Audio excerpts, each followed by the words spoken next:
International Convention on the Suppression and Punishment of the Crime of Apartheid. Done at New York on the 30th of November 1973, entry into force, the 18th of July 1976.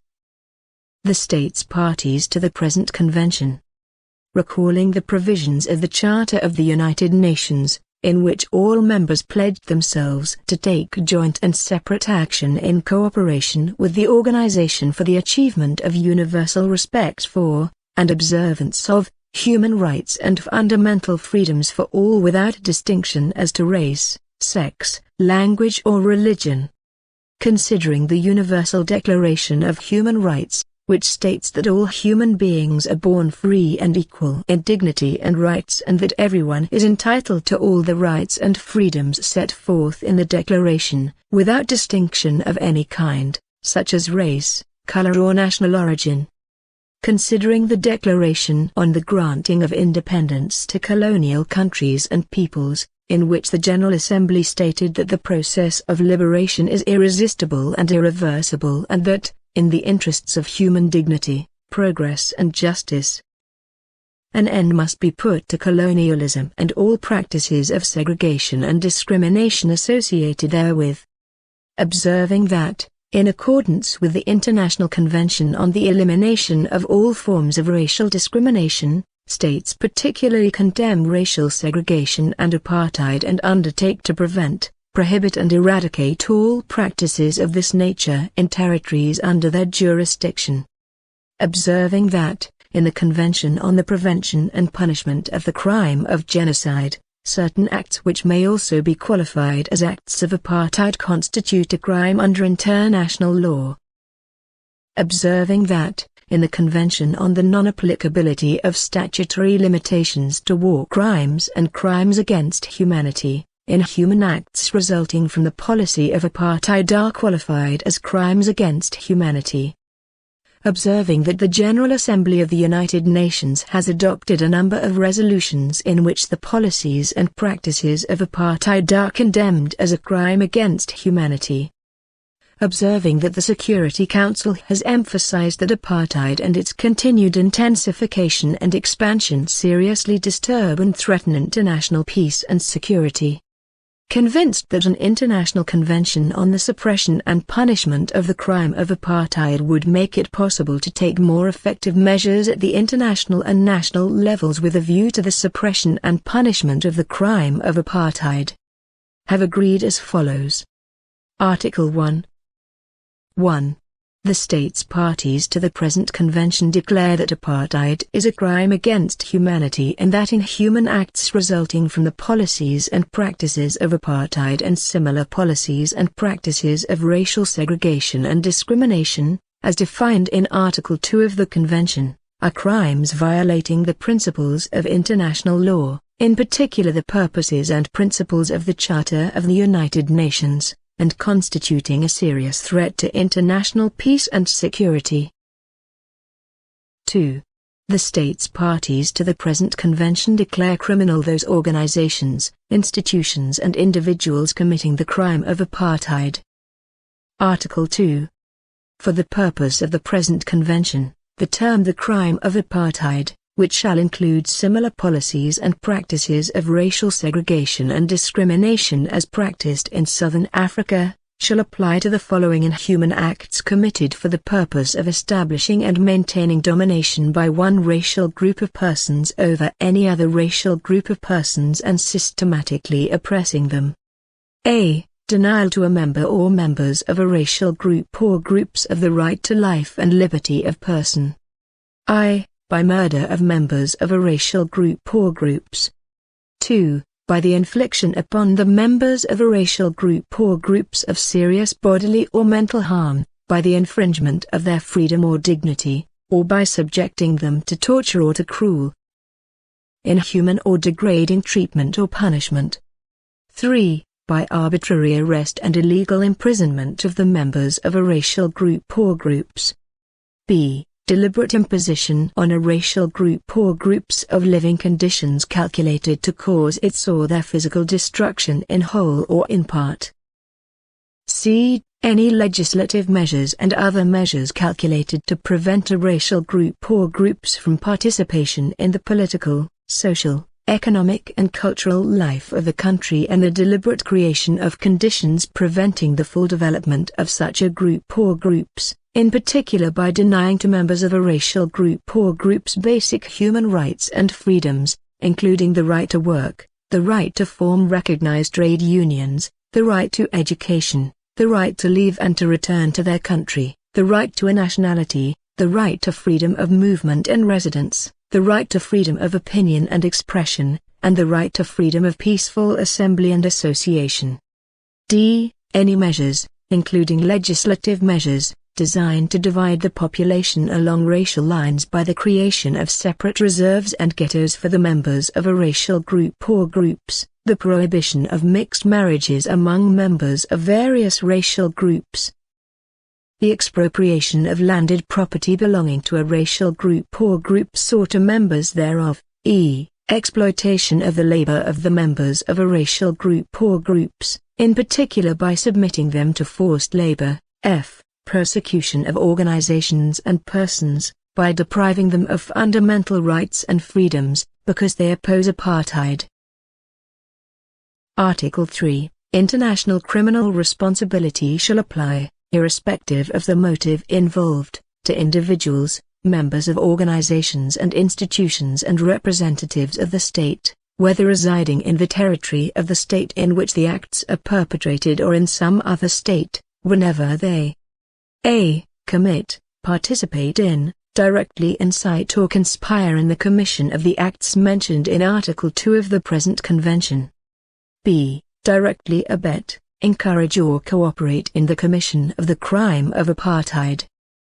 Article 4. The state parties to the present Convention undertake a. to adopt any legislative or other measures necessary to suppress as well as to prevent any encouragement of the crime of apartheid and similar segregationist policies or their manifestations, and to punish persons guilty of that crime.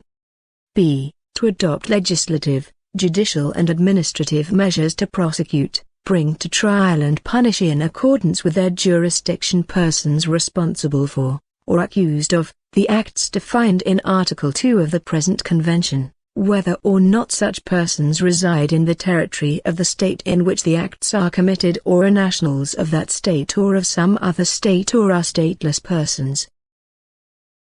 Article 5. Persons charged with the acts enumerated in Article 2 of the present Convention may be tried by a competent tribunal of any state party to the Convention which may acquire jurisdiction over the person of the accused, or by an international penal tribunal having jurisdiction with respect to those states parties which shall have accepted its jurisdiction. Article 6. The states parties to the present Convention undertake to accept and carry out in accordance with the Charter of the United Nations the decisions taken by the Security Council aimed at the prevention, suppression and punishment of the crime of apartheid, and to cooperate in the implementation of decisions adopted by other competent organs of the United Nations with a view to achieving the purposes of the Convention. Article 7, 1. The states parties to the present Convention undertake to submit periodic reports to the group established under Article 9 on the legislative, judicial, administrative or other measures that they have adopted and that give effect to the provisions of the Convention. 2. Copies of the reports shall be transmitted through the Secretary-General of the United Nations to the Special Committee on Apartheid. Article 8. Any state party to the present Convention may call upon any competent organ of the United Nations to take such action under the Charter of the United Nations as it considers appropriate for the prevention and suppression of the crime of apartheid. Article 9, 1.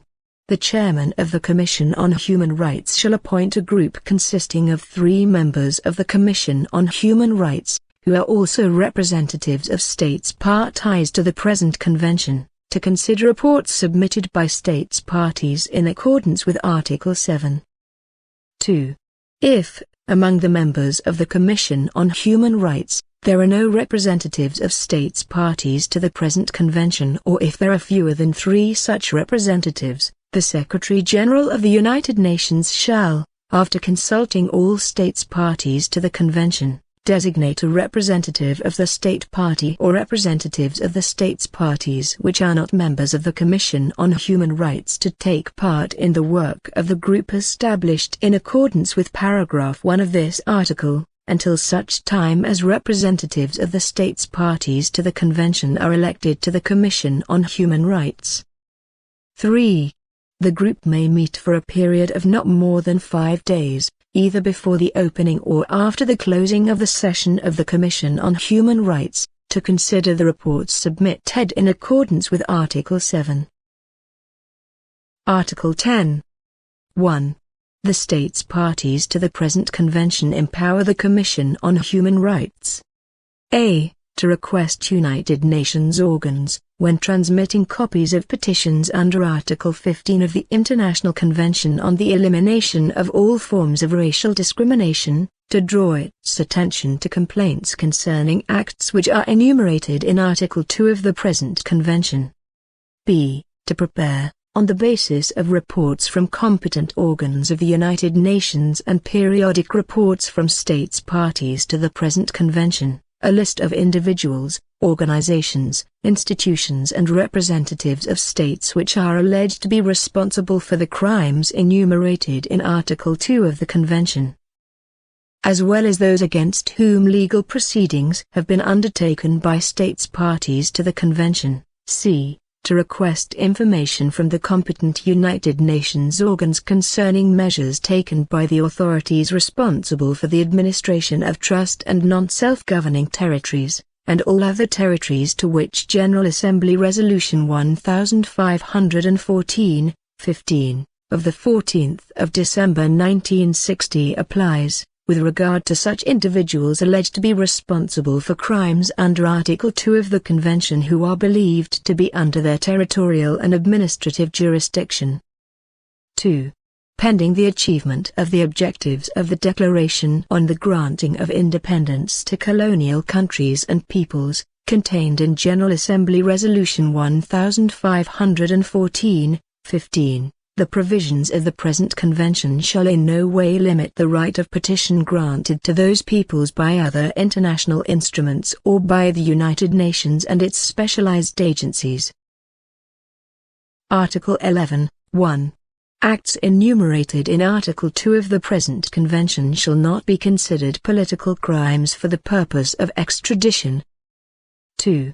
The states parties to the present Convention undertake in such cases to grant extradition in accordance with their legislation and with the treaties in force.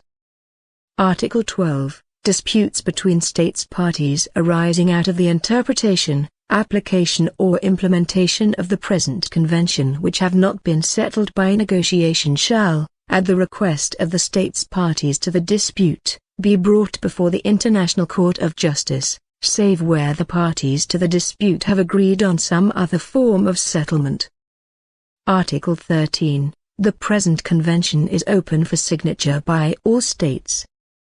Any state which does not sign the Convention before its entry into force may accede to it. Article 14, 1. The present Convention is subject to ratification. Instruments of ratification shall be deposited with the Secretary-General of the United Nations. 2. Accession shall be effected by the deposit of an instrument of accession with the Secretary-General of the United Nations. Article 15, 1. The present Convention shall enter into force on the 30th day after the date of the deposit with the Secretary-General of the United Nations of the 20th instrument of ratification or accession. 2. For each state ratifying the present Convention or acceding to it after the deposit of the 20th instrument of ratification or instrument of accession, the Convention shall enter into force on the 30th day after the date of the deposit of its own instrument of ratification or instrument of accession. Article 16. A state party may denounce the present Convention by written notification to the Secretary-General of the United Nations. Denunciation shall take effect 1 year after the date of receipt of the notification by the Secretary-General. Article 17, 1. A request for the revision of the present convention may be made at any time by any state party by means of a notification in writing addressed to the Secretary-General of the United Nations. 2. The General Assembly of the United Nations shall decide upon the steps, if any, to be taken in respect of such request. Article 18.